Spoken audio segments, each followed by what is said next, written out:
morning, good afternoon, good evening, depending on time zone. God bless you. My name is Pastor Yemi Omogboyega. With me is my wife, Pastor Mrs. Mary Omogboyega. God bless you as you listen to us. Thank you for patronizing our channel. Please remember to subscribe to our channel, like our videos, share our videos so that others can benefit from them. Then press the notification button so that you can get to know when we upload new videos. God bless you. And this is straight talk this morning, not sermonization, and I hope it will profit you. And the title of the message is Take Responsibility for Your Finances. Take Responsibility for Your Finances, Part 2. And in bracket, I will say now, don't allow your family commitments to ruin your finances. Don't allow your family commitments to ruin your finances. God bless you as you listen. Now, like I said, we cannot be talking from the skies. We cannot just be talking from the blues. I always like to give an example, the biblical example of on anything that I talk about, because that is the base. God is the source, and every other thing follows.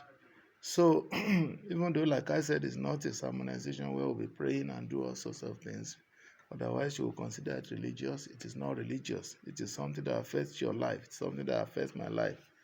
And I want you to take responsibility for your finances. Now, I just want to use one good example from the Bible, as to the position of a poor person, even in his community. In his family, we know that he has no mouth, he has no say, he's neglected because he has no substance.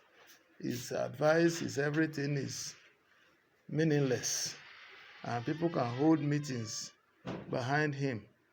So they will say, after all, what will he contribute? But now let's go to a biblical example of how a poor man is not reckoned with in his community.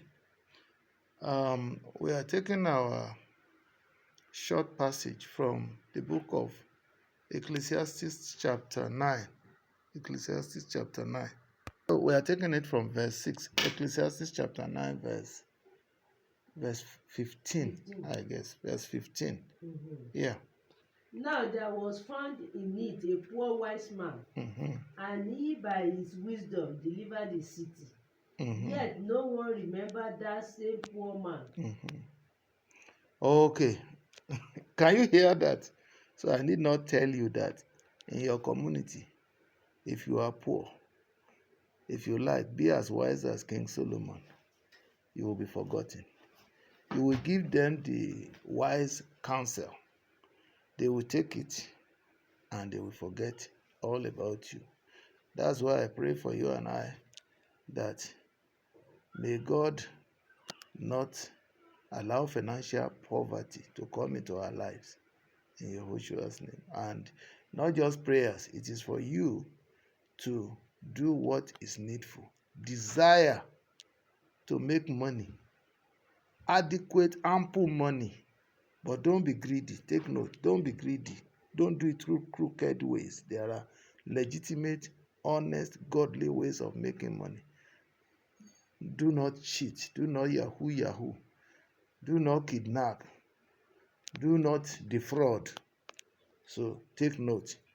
Now, like I said, this gentleman was so wise, you see, but he lacked finances. So he has no reputation. So even you may be wise in your family, you may still have no reputation because you have no substance, financial substance, to back up whatever suggestions you are making. What's the benefit of you knowing what to do telling them what to do. And you yourself cannot show leadership by example by starting the project off. So that is how terrible it can be for a poor person. So God does not want. Remember what the Lord says in Deuteronomy 28 that we read earlier in the first part of this message. Says, you shall be head and not tail, and you will be so blessed financially that you will have no need to borrow. Instead, you shall be a lender to nations. And I gave you an example in Nigeria of somebody who is not just a lender to nations, but a gifter to nations. I think that is the peak of it, when you don't even know what to do with the money, but you are now giving it to nations. And you know, before you get to that level, you must have blessed individuals, starting from your own family. All right, God bless you. Now, the topic, like I said, we are really looking at the aspect we are looking at. In that first message, I did say that people that can make you poor and remain poor, perpetually poor, or the bodies that can actually weaken your financial source so that keep you perpetually in poverty. I told you that the family is one of them. The family is one of them. The next one, the church of God. You must be aware of the church of God. They can keep you in poverty in perpetuity. And again, if you love luxury, you want to start enjoying life when you are young, not when you are old, that you will tilt to poverty. Bible even says is that, look, if you put luxury first in your life, you will tend to poverty. And also, if you are the type that you know yourself, you can ruin yourself if you have no vision, you don't know what to do, and you just want to patch along, with others. That way, you'll be very poor. Another thing is, if you are lazy, God hates lazy people. Lazy people cannot be rich. All right? Lazy people cannot be rich because they will be they want to eat like a king, but they don't want to labor with their hands. That is why you have them, so many of them in your local families. So you need to be aware. So today, we are going to look at how the good and the bad side, or the ugly side of the family. All right? Now, can we begin to have the points now? The good side. The good side of the family. One, companionship. Just a moment, my God bless you. The good side of the family. Okay, companionship, yes. Family support. Family support. Last resort. Last resort. You see, the good side of the family can be summed under those three major categories. There are some other. Now, the family, let's define the family. The family begins, is like the story of the chicken and the egg. Which one comes first? So, the point of creation is actually the point where we begin to define from. When God created Adam, he created Eve. So the family in the nucleus sense begins with the father and the mother, husband and wife. And then added to that is their children, or are their children. Their children. Their children. Then after that one, Adam and Eve, their own is, let me put it, is not as complex as ours. Was not as complex as ours. They didn't have predecessors. They didn't have parents that gave birth. They were a subject of creation. Let me put it that way. Sorry, this light might go off. I might have to continue, but let's see how far we can go. Please switch off the fan. So, as I said, the family begins from the nuclear center. So, like I said, the period of Adam and Eve, theirs were not as complex as ours, because today an average family has extended extended relatives who are also part of the family. Now, let's say in today's contemporary world, the father, the mother, the children, then their parents, all right? Their parents, their siblings, their siblings. Then the if it's a polygamous home, the other mothers and their own children, which you call half brother, half sister, and so on and so forth. And today you also have the your mother's siblings, yes, your father's siblings, and then the wider extended brothers and sisters, or uncles, cousins, and so on. They are all part and parcel of the family. What are the good sides of all this?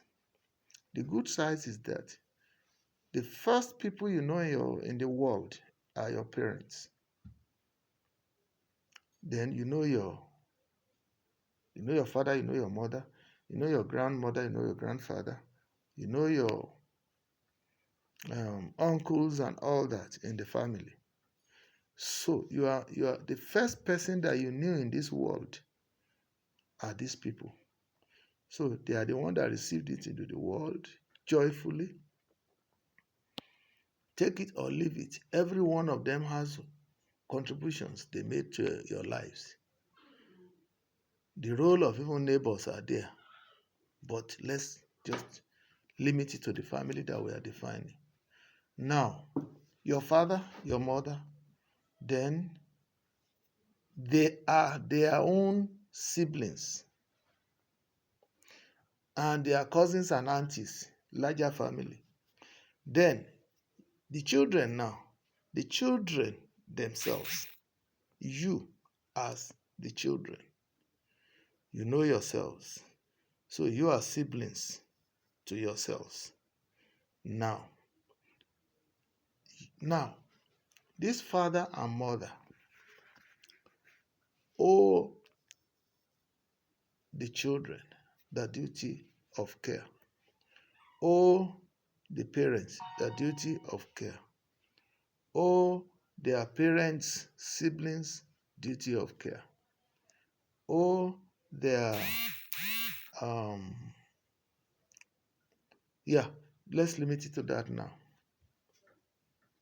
Then the extended ones and so on and so forth. How do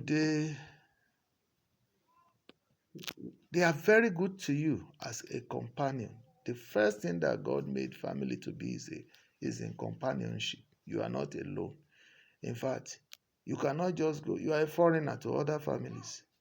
If you go there, of course, they won't treat you the way these people will treat you, because they don't know you, and they are not like, there is this affinity, blood um, um, relationship. Blood is life. So these are the people whose blood run in your veins. So you are connected by blood. You are connected by everything. Therefore, they have the roles they play in your life, and then they are people that God blessing you, you must support. But don't allow your commitment towards them to destabilize you financially. Otherwise, you will be poor, because there is no end to supporting your family. There is definitely no end. So these are the very good sides. And then they are the best people you can run to in times of trouble. They are the best people you can run to in terms of getting good counsel. All right? They are the best people, your family. They are the people that will be with you. No matter how smart you think you are, I tell you, people have contributed to your life, even in the larger family. Let's start from your parents. Your parents will spend money on you, education, everything. They are not resting until you are settled in life. And then siblings, your siblings may have one contribution or the other, even playing together, eating together, doing everything together, praying together is all part and parcel of the attraction to what family does for you. Then financial responsibilities, and they must have one way or the other helped you. Let me give you an example how I got how much support I got from my family, and because I like real life experiences, and I think my story will best tell. I could explain my own story better. For instance, when I was young, I had my fathers, I had my mother, I had stepmothers, I had um, brothers and sisters. You call some of them half, whatever, but I have my own brothers and sisters, that is my siblings. Then my mother's siblings, my father's siblings, my mother's extended family members, my father's extended family members, and so on and so forth. I want to tell you that all these people contributed, no matter how little, into my success in life, my good success in life. Let's look at the mother. My mother, of course, gave me God, showed me the way of the Lord.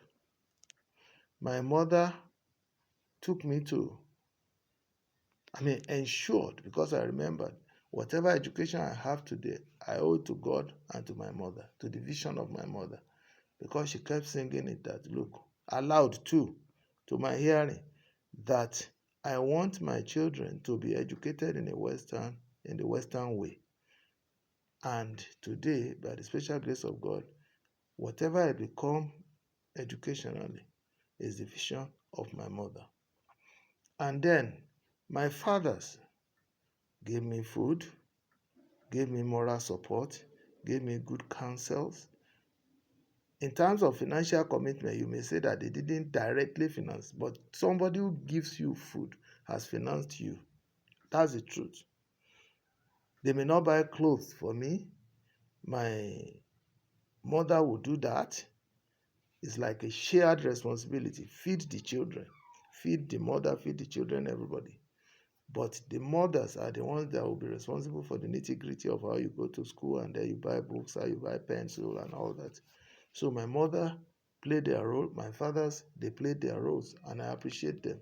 Without food, even if I'm in school, I will learn nothing. That's the truth. And what about the good counsel they are giving to me? From time to time, my father will tell me stories. Like I told you, I have two fathers, legal and biological. My biological father will tell me good stories, will advise me, will do everything.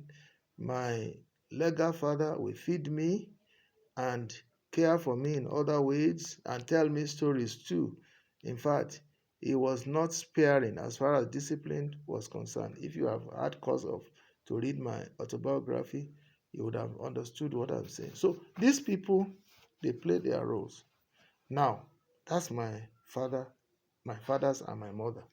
Then now going to my mother's siblings. My mother's siblings, whatever I become academically today, my mother's siblings contributed immensely towards it. At least one of them was the one that ensured that I continued with my education when in 1967 I should have lost hope of going to school at all because there was no financial capability. He took me away to go and live with me and enrolled me in a school. And with that school, I was able to read only primaries 3 and 4.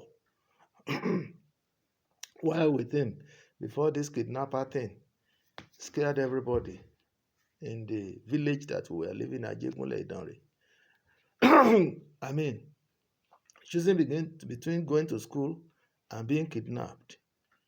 You know, my uncle had to decide and say, look, it is better you are alive than to say you go to school and you are lost. So I understood.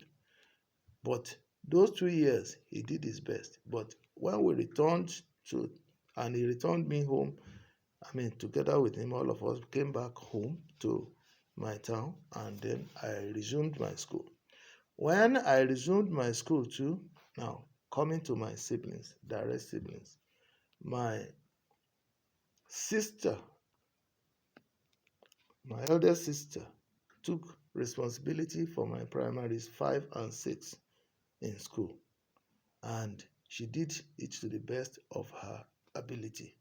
You can see how they are contributing.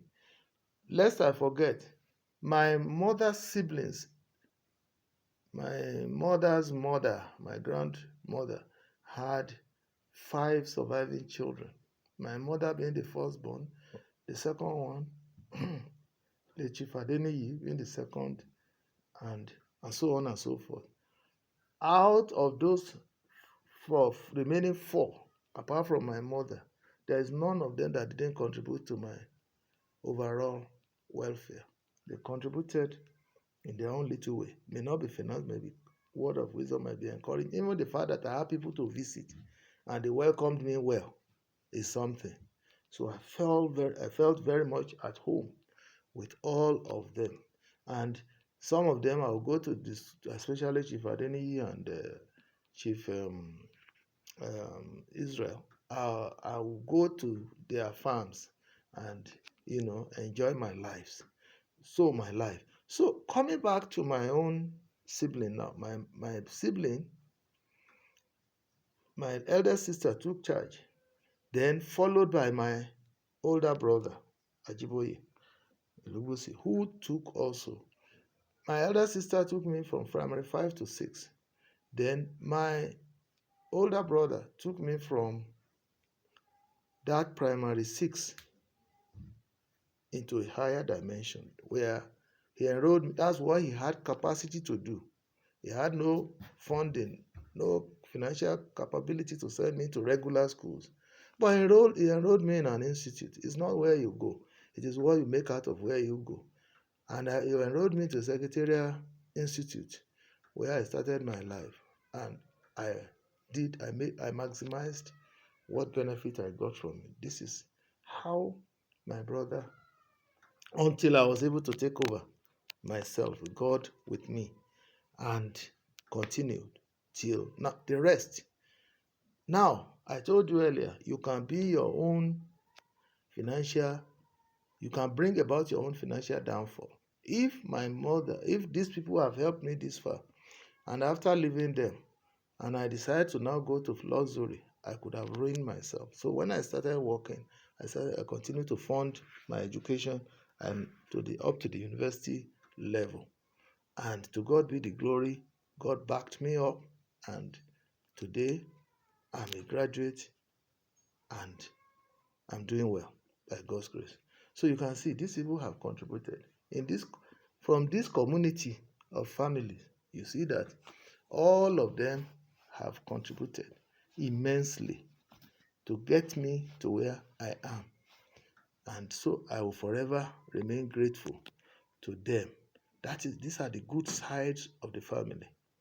You see, they are the people that can accept you. They are your last resort. Every other person can reject you, but your family cannot reject you unless you demonstrate ingratitude to them. We should not be. That leads us to the second part of it. Now, what is the ugly part of the family? Number one, you see, I did mention that unless you demonstrate ingratitude towards them, they will not reject you.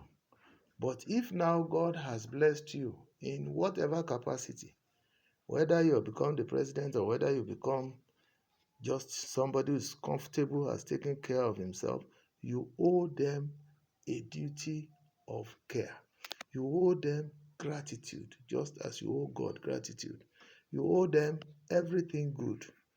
So don't think that you become who you become or what you become by your own hard work. These people have contributed in one way or the other. Even my stepmothers, I told you, they contributed in no small ways in my two homes. They contributed in no small ways to whatever I become. Because if they had hated me, they could have killed me when when I knew nothing. I'll go to them, they will feed me, they will take good care of me. God placed love in their heart and they demonstrated that love to me. Now, thank God, their labors upon me did not go in vain. Today, I am somebody whom God has blessed and I can be a blessing to them.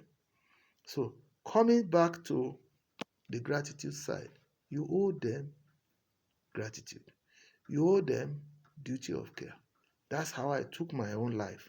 That, yes, I owe these people something. Now, how do I manage such? First of all, I went to my mother's siblings. Of course, as God was helping me to rise in life, I considered children from them. Out of the four of them, at least out of three of them, I was able to say, let me show gratitude to them, to their parents. Say, okay, either come and live with me, let me mentor you, let me guide you. And God made that possible and it happened. Today, to God be the glory. I have the joy that I showed gratitude to those because those children took care of their own parents. Now, to my own parents, to my own siblings, yes, I also took their children to come and live with me.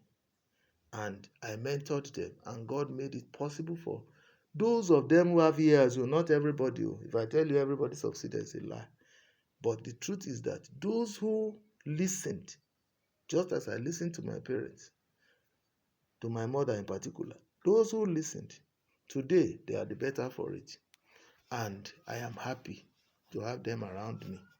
Now, I took all those cares in gratitude because I always tell them whenever any of the children come to me to live with me or for me to mentor them, I always tell them, look, I cannot pay back fully what your parents have done for me. But the best way to show gratitude to them is to take good care of you so that you can take good care of your parents in return. Then at the same time, that still does not disconnect me from showing my little appreciation in terms of giftings little by little as I could afford to their parents. But I looked at it this way. Even my own siblings, if God has blessed me so much, will I now be the one funding them forever? It's not possible because I will have my own responsibilities. So that's why I have to take everybody along, take their own children, so that their own children will be affectionate towards them. Those of them who took those good counsels, the parents enjoyed them. Even myself, I enjoyed them. Everybody in their own families enjoyed them. Their own children enjoyed them. Their families enjoyed them. So that is it. We give glory to God for that. So you see, your parents, your family will never reject you in any situation. Now, this is the crux of the matter that I want you to understand. In as much as you owe your siblings, your parents, your brothers, your sisters, the duty of care to make sure they are elevated, let your um, help for them be that something that will make them to be on their own. It's because you cannot be feeding them for life. Even at its time, you will go. So what becomes of them? So whatever you are doing to them should be, like the Chinese will say, teach somebody to fish, not a matter of you giving them fish. What do I mean by that? Not a policy of, okay, you see, if you don't help the children of your siblings, how much help will you render to those your siblings? If you don't help the children of your mother or your father's, how much will you do for them in terms of giftings that will meet their needs? So to God be the glory. I experimented with that and it worked. But let whatever you are doing to them be something that will make them to be on their own, on their feet, fending for themselves. All right. That's my own um, um, idea about that. But do it in such a way that you don't ruin your own life. You don't go back into poverty and you don't remain in perpetual poverty because, you know, if you give everything you have and you become poor yourself, well, they may come back. Some may come back. Certainly not everybody. So, like I told you earlier, those who didn't make, can they make it in spite of your efforts? Can they come back to you to even bless you? But those who made it, they can come back to bless you. But the blessing they will render to you may not meet all your needs. Take note. So you need to make provision for yourself in such a way that you become self-independent economically, but socially connected. Self-independent economically, that is financially, but socially connected. That's very what is important. And how do I mean by that? Don't do things in such a way that you are taking care of families such that you have no time even for your own family. No, you have to know how to marry the two together such that one does not obstruct the other, one does not disturb the other. You must do everything to the point that you balance the equation. Now, don't take care of your larger family at the expense of your own children. You're educating your siblings' children, but your own children, you didn't pay their school fees. You didn't even educate them. That's foolishness. So you should know how to balance it in such a way that you spend on them, but spend on your own children. That is it. Now, having said that, what are the challenges that you have with family responsibilities? The first thing there is that family responsibilities, they are unending, especially the um, extended family responsibility. They are unending. You cannot exhaust them. And no matter how much you earn, unless you are stealing, and if you are stealing, the day they catch you, the day that everybody will run away from you, forgetting what you have done in the past. In fact, they will mock you. So there is no end to doing it. And unfortunately, there is this ownership mentality that these members of the families have over you. Ownership mentality, that is, what is the meaning of that? He's my uncle, so he must take care of my children. He must feed me. He must build a house for me. He must buy me cars. He must do this. He must do that. Even though he is now rich, so I want to really identify. So that, and then there is the social aspect of it that look, they want to boast that they have somebody who is rich in their family, and trooping into you all the time. You see that man is financially ruining. That's the truth, because there's no way you can do that alone. It's a frank talk that you need to understand. There's no way, no matter how much blessed you are, you have to do things in moderation. All right, like I said earlier, don't do it at the expense of your own immediate family. Now, that is on the part of the family. Now, the larger family, they will have unlimited claim over you. Open check. They don't know how much you earn, but they want something bigger than your own earning. Now, your own children, let's come to them. Your own children. Okay, let me still talk about that one before we even go to your own children. Even your siblings, if care is not taken, they will so control your life that your matrimony can fail, that your children may not be catered for, that your life, honestly speaking, will be ruined. That's the truth financially. And once somebody takes hold of your financial, you are finished. Because of unlimited demands and the claims that I'm your brother, I'm your sister, to the point that they will control your home. You need to watch out for that too. And then, if you watch out for that, you notice those signs, there are ways out.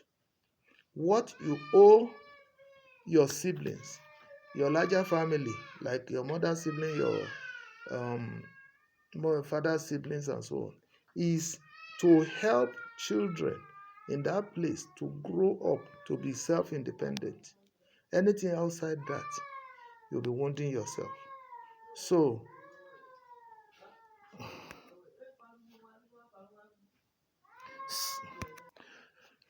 as I said, you need to be very careful.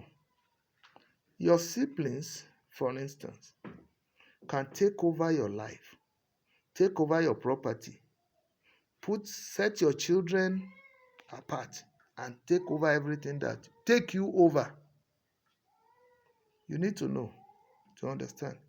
They are brothers and sisters to you. They are different from your wife. They are different from your children. You are in a community, yes, but everybody has his own role to play. You need them as much as they need you. Render help for them. Do not downlook them. Do not forget them. Do not run away from them. That's one thing. Don't run away from that. It will be a silly mistake. Because in one way or the other, they've helped you, even if to keep you company, they have helped you. So do not run away from them, but don't let them take charge over your life. That's the truth. This thing that I am saying, even is applicable to your own parents, is applicable to your own children. The moment you allow any of these segments to take over your life, you are going to live in confusion. You may end up being poor, and some of them may come back to even, because there is no end to their demands. They can ruin you financially. That's the truth, no matter how much you make. You won't understand this until you are getting old. It is then you will know those who are left for you, amongst your children, amongst your siblings, amongst your larger family members. You won't know those who are left, and who amongst them will be left that will be so consistent as to see you through until you die. Because they have their own role responsibilities. So, we have had cases where siblings will be the one dictating to you what you will do, even for your own children. The moment it's getting to that, they've taken ownership of you. How much you give to your wife. That's why you won't be as foolish as to hand over your wife to your siblings. Handing over, when I say handing over, taking instructions from your siblings to take care of your wife on what your wife should wear and whatever she should do and how much you will get and everything. It means you lack leadership. In as much as you can't separate them, you won't separate them. It's not advisable at all. Your wife should integrate into the family. The family should integrate into your wife. We should all operate in a mutually loving community. But the moment that it is your siblings, I'm still coming to parents. It is your parents, all right, that is lording it over. How you manage your own nuclear family, you've missed it. It means you lacked that vital thing called leadership. You are for them all, but you have to balance your family relationship. Otherwise, financially, you may be ruined, and even your life may be meaningless. That's the truth. Now, let's go to parents. Excuse me. Parents and children. Excuse me. Excuse me. Excuse me. Parents and children. Let me tell you. Spend and be spent for your children. Do everything in this world for your children. But if you over pamper them, they may bring you to financial ruins. That's the truth. You may regret your old age if you ever live long. That is why in the first place, make sure that you don't bring forth the number of children you cannot take care of. You cannot take care of in terms of medical, in terms of feeding, in terms of shelter, in terms of clothing, in terms of education. And of all the things that I mentioned, education is the most key thing that if you compromise every other thing, don't compromise education for your children, because that is where you will give them the kind of do it yourself mentality. Do it yourself mentality. You see, from the age of 0 up to their age of university, which is about 2022 or 2025 years of age, you still owe them duty of care for education, for all those things that I've mentioned. But by the time your children are graduates, if you have your capacity, you can train them up to PhD level if you like, but that will be over pampering. After the degree, let your children begin to know that they will be responsible for themselves, even as part of their education, beyond where you're giving to them. Because with a degree, a child is exposed enough to navigate the world. If they want to fly, they can fly. Don't think that not until you train them up to PhD level. If you have the capacity, fine. But basically, what you need is degree, up to the degree level. Maybe masters, so that they can really stand well to navigate the oceans of this world and be successful. Now, I always say it, I always remind my children that look, once you are 25, you are independent. Independent. Because after that, after your children are graduates and maybe they start work and you still think that it is you that will be lording it over them, you missed it. Likewise, if the children still think that they can be coming to you as before to say, Daddy, we need this, Mommy, we need this, they want to ruin you financially, don't take it. That's your children. Don't take it from them. Because I want to tell you, what I discover about children is that there is no end also, just like the larger family. There is no end to their demands, and they would never be satisfied unless they are the people that God has given the heart of mercy. They will have no mercy upon you. That's the truth. Wait, let them be working. How many of them will come back to be feeding you? That is why you, as a parent, you should take care of yourself financially, that you can cater for yourselves after your children must have left you, not depending on them. Not depending upon your children, because you may be disappointed. I want to tell you, check whatever your children are giving to you. If any child is so generous in this world, he or she will give you between 2 to 1 to 5%. If a child is so merciful and he wants to take good care of you, by the time he spends 5% of his income on you, man, you are a lucky parent. It means that child is a grateful child. But I can assure you, hardly can they spend 10% of their income upon you. All right? Hardly. Your own children, no. Your own biological children. Hardly. And you know that the older you become, the more expensive your medical bills, the cares, everything. Hardly can they. So that is why you need to be up and doing in your finances. Don't take care of the children to the point that, oh, because they will pay you back, then you give everything to them. They still have so much to inherit after you must have left. The Bible itself says, you leave good legacies, good parents will leave good legacies for their inheritance for their children.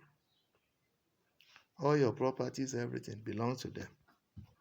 They can do with it whatever they like with them when you have left. Let that be their residual blessing or the residual portion. May you not even have just one greedy child amongst the number of children you have. Just have one greedy one.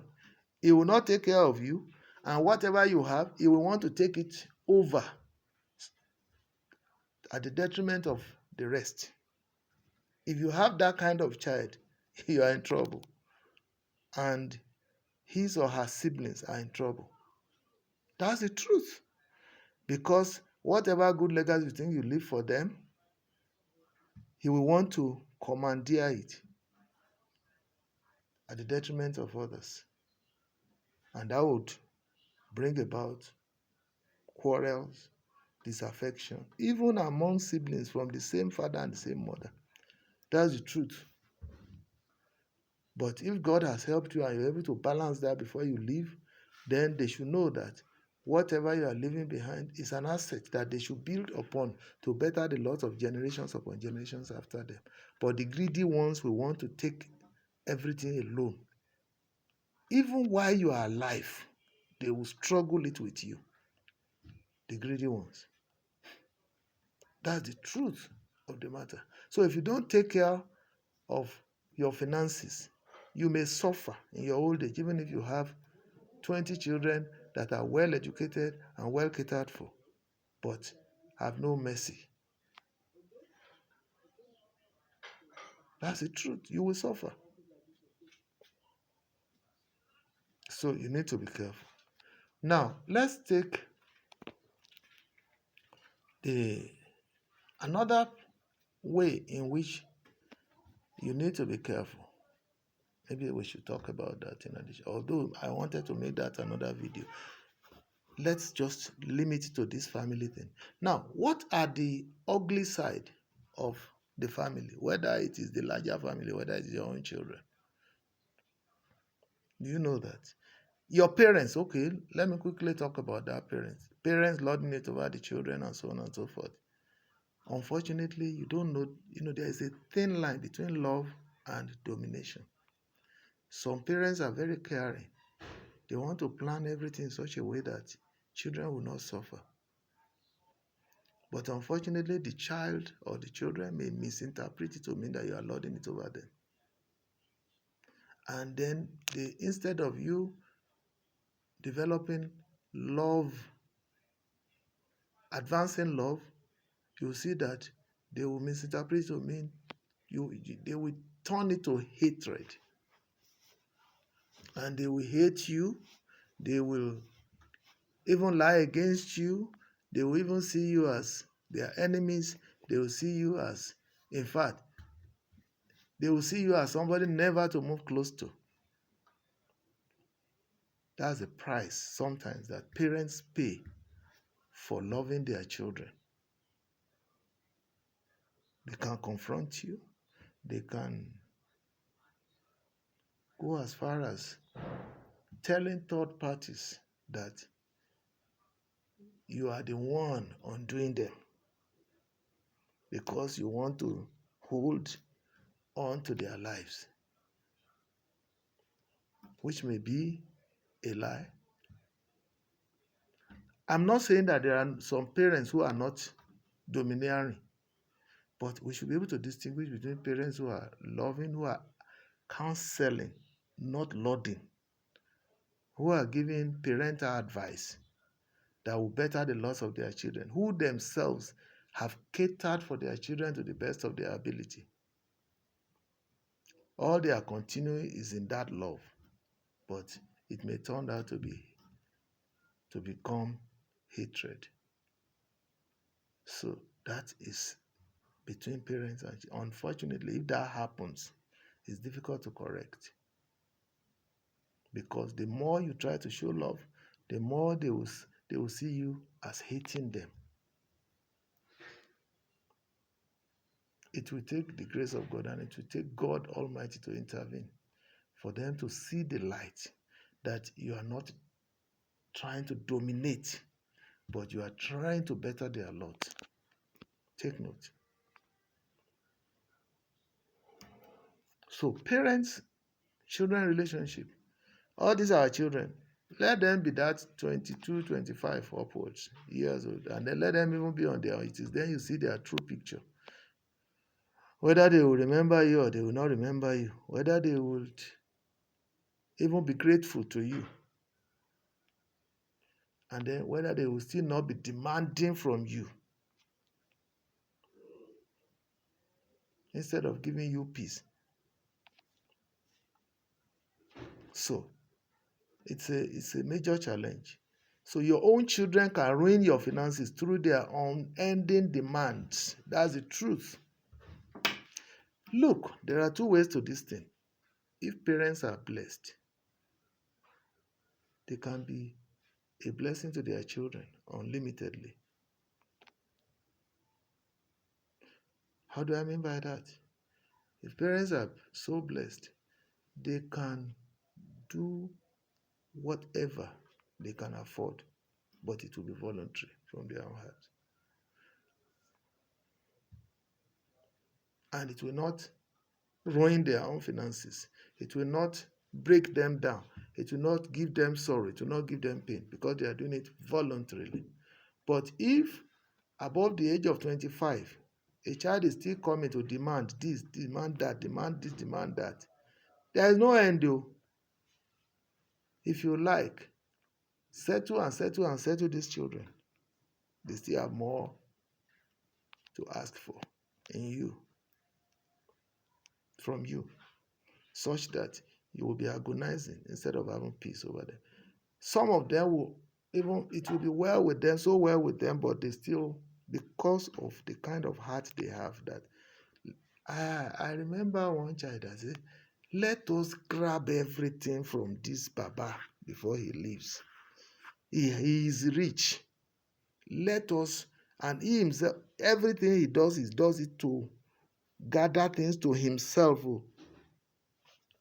You will find that your children will be struggling for even your bed while you are still alive.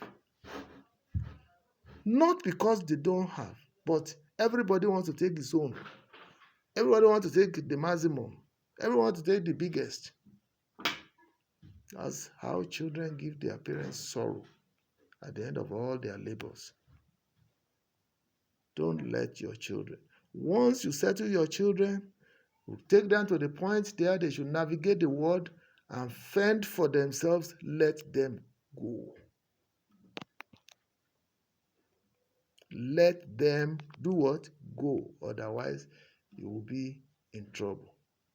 One thing I also discovered is that we parents, we love our children, we are planning for them.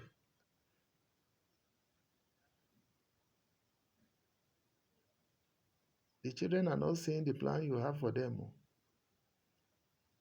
They want to grab the best from you, and they fly away like the eagle to places where you hardly will hear from them. One of the cardinal ways in which you will know a child that is caring is a child that will care for their parents is once they start working, no matter how small, even if it is one kobo, they will remember their parents regularly, not intermittently. They will chat with their parents always. They will do everything to take good care of their parents. They will ask after their health. They will do everything. Even in that their little way.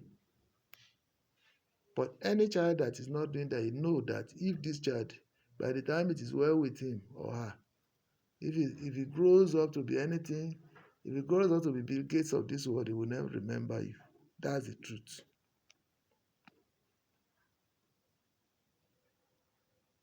Any child that will bless you will start blessing you when he or she is young, even in their poverty. If it is word of counsel, if it's going on errand for them, if it is good for you, if it is taking good care of you, if it is caring, advising, and even praying for you, you will see those signs. But the ones that will kill you, that's the truth. They don't care whether you are alive. They grab. They will come to you. They will travel from their place. They come to you expecting you to pay their transport back. And when they come in, they didn't buy you a loaf of bread.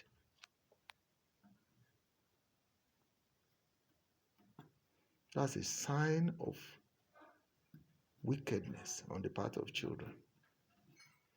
They will have children in this world, they will dump them over you. Whether you have or not, it's not their concern. It's not their concern. They send them to you to be catering for, and they will not send you allowances to take care of them. That is a sign of wickedness.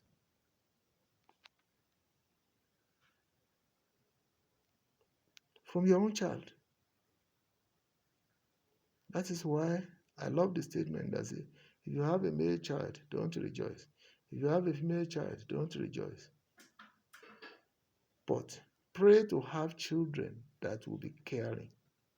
And the best prayer you could also have for yourself is plan your life in such a way that your finances are not in ruins, that you will depend upon your children for feeding, for medical, for housing, for clothing. I'm telling you,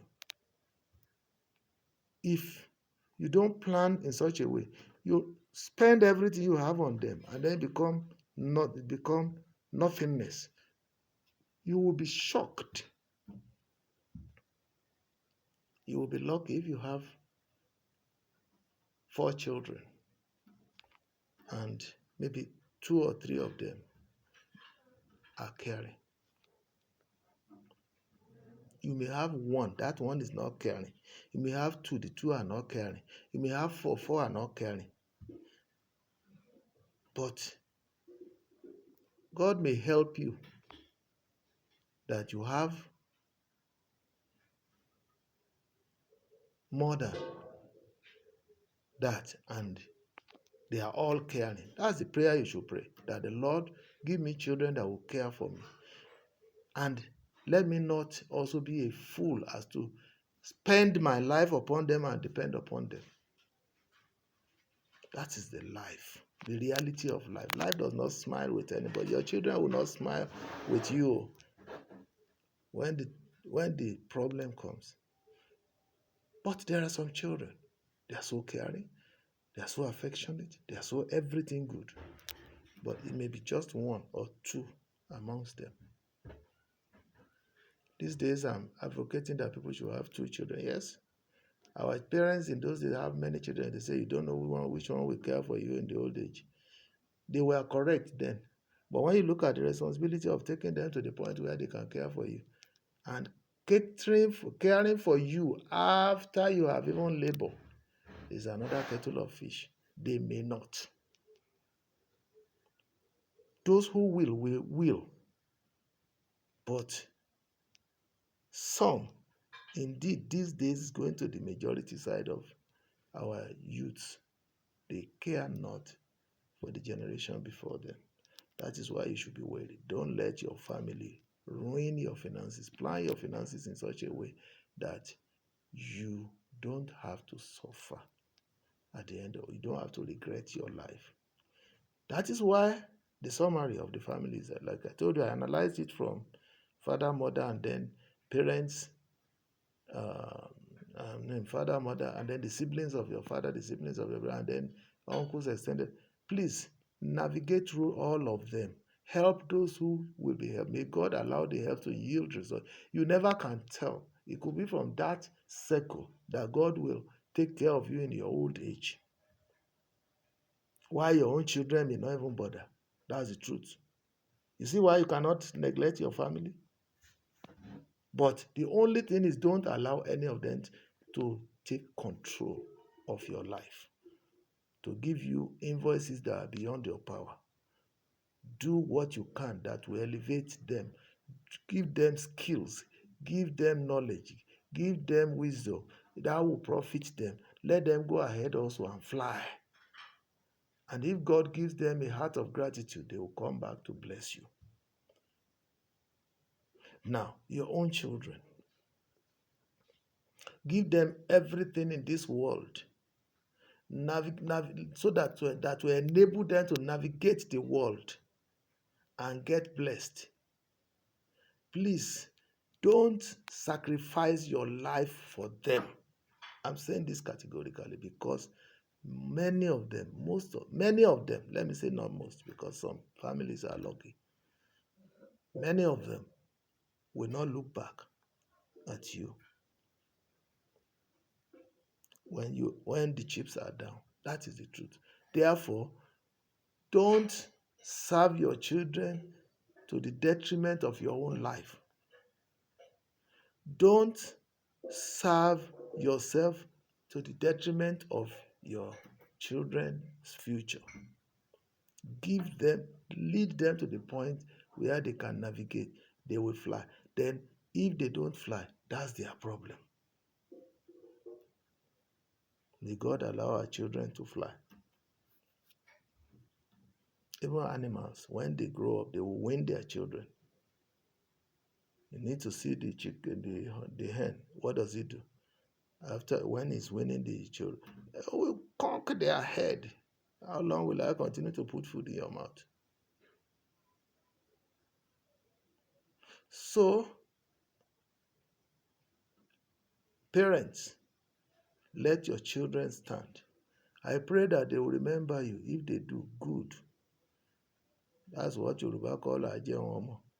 If they don't, you should not regret, because you are not even hungry in the first place.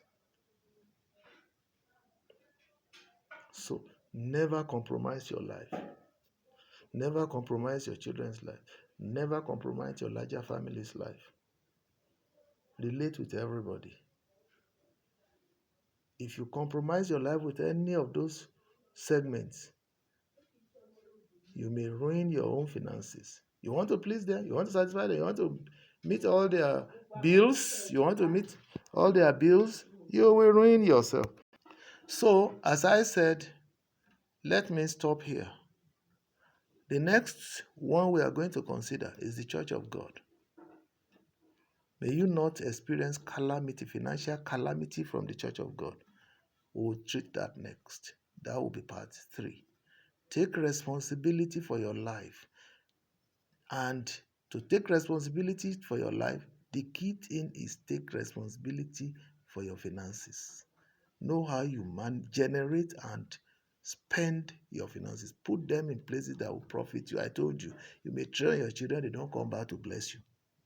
Bless yourself. Make sure you have reserve that will take care of you. You may take care of your larger family. Nobody comes to bless you. Make sure that you can survive without them. The Church of God is the other one. This one is explosive. By the time it comes, it will be part 3 or so. We're going to look at that. And we're going to look at the one that is touching about if you give your life to luxury, how you will end. That is the truth. There are principles of life. No prayer will change it. The route you follow is the benefits is the profits you make. Profits can be negative, can be positive. The choice is yours. Deuteronomy 30:19. I lay before you today blessings and curses, life and death. Choose one. That's God. If you choose death, you will see that death is what will end you. If you choose blessings, Blessings will end you. And not only that, it will transfer to the fourth generation after you. So today, I lay before you the secret to financial success, the secret to make your life not miserable, the secret not to compromise your destiny, even for your children, not even for your larger family. That secret is what I'm exposing to you. I hope you will share it. Many people are groaning now because their families are ruining them. Their children are ruining them. Their larger families are ruining them because they could not find their bearings as a result of the various yokes they placed upon them. This message will free them if they are wise. Please get it across even to your enemies. You see that your children can be your enemies now. Your larger families can be your enemy. Anyone that is capable of ruining your financial capability is your enemy. And it could be you yourself not being wise on how to manage your resources, not being wise on how to generate enough money. Just as, don't you know how many budget headings you spend money upon? You have to consider how many um, sources that you will generate funds from that will be commensurate with your expenditure level. If you are not wise as to do that and be able to practicalize it, your life will be compromised. The equilibrium, according to economists, is when you have many sources of income, then you have many expenditure where you spend money to, and the two of them can cancel one another without hurting you. It is the equilibrium. It is then you are successful in the good sense of it. And remember, God says in Deuteronomy 28, I will bless you to the point that you have no need to borrow, and you will be lender to nations. For you to be lender to nations, you must generate money. I think I've discussed that at the part 1. Abundantly, unendingly, abundantly. That's God of abundance. John 10:10, part B. But if you don't generate them from different sources and good sources and legitimate sources, your expenditure will always overpower your income. And then you remain in perpetual poverty. You remember, don't forget, your family will deny you if you go back to poverty. Your community will deny you. Your church will deny you. Your parents will deny you. That's the reality. So, never choose poverty. Choose prosperity. God bless you. Have a wonderful day. Please share. Subscribe. Press the like button. Press the notification button. I hope you have been blessed. Have a wonderful day.